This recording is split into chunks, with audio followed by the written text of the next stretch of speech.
Hi, welcome to SBR Videos. I'm Peter Loshak. We are previewing Week 8 in the NFL right now with Joe Duffy from OffshoreInsiders.com.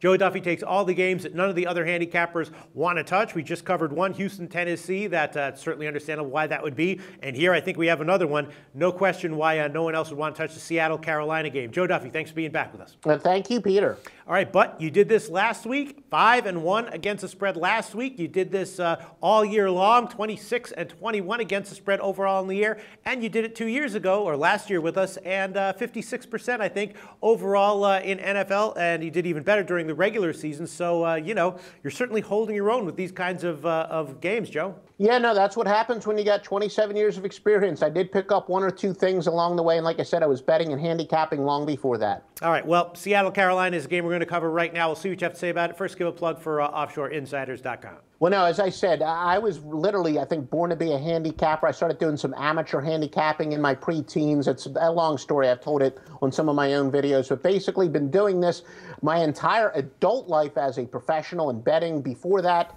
we got 2 wise guy plays in the NFL. My performance gap analysis, again, another big weekend for that. We were 3-1 with wise guy plays last week in the NFL. Expect more of the same this weekend at OffshoreInsiders.com. Seattle, Carolina is a 5 or 5.5 point home underdog. That's been bet up from 3.5. Totals 44.5 or 45. And of course, you know, the question is how much are the Seattle struggles that they've had the past 2 weeks for real? How much were they just sort of a temporary setback? They did outgain the Rams, but still lost the game outright. You know, got lost against the spread by more than a touchdown. And now Percy Harvin's gone, so maybe their offense is looking a little bit chintzier than we thought. Their defense might not quite be quite as dominant as we thought before. So, you know, this game, I guess, is all about handicapping the current state of Seattle. What do you think, Joe? Yeah, no, the Percy Harvin, obviously that trade's going to hurt him, at least personnel-wise. But keep in mind that last year, Percy Harvin, he was in and out of the lineup, and that supposedly had a little bit to do with some of the scuffles he had. Some of his teammates were questioning how much he really wanted to play, et cetera. But there's no question about it. Percy Harvin, a big weapon, that will hurt. But you know, Seattle this year, they had been opening up just a little bit. Obviously, Seattle's defense has been very good this year, but not quite as spectacular as last year. And because of the reputation, maybe their totals are still a little bit artificially low.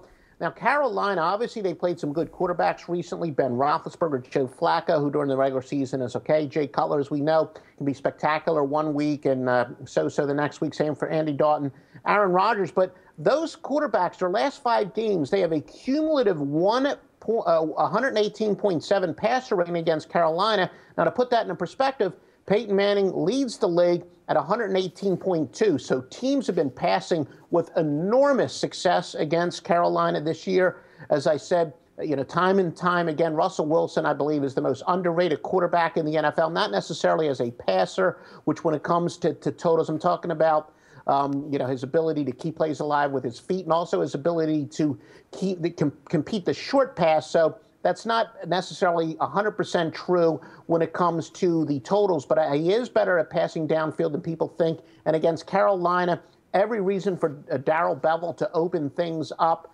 But Carolina, conversely, Cam Newton, he seems to be getting healthier. They were a little conservative with him when he returned and was playing in the flak jacket. So I think that Cam Newton should be physically at the top of his game. We know what he's capable of. And it looks like, I know Benjamin was a little bit banged up, but he's supposed to play. I don't think there's much doubt that he's going to play this week. So both teams have weapons. Seattle's defense still darn good, but maybe not as great as the reputation, which keeps the number down. And Carolina, I mean, they can't stop the pass. So I'm going with the over. Wow. All right, I like it. Joe Duffy not taking a pass on the interesting spread here, just going with the total over 44.5. Thanks so much, Joe. The SBR Network offers free sports picks and game breakdowns, big money free betting contests year-round, a real-time Vegas-style odds monitoring service, and much more. So come see for yourself.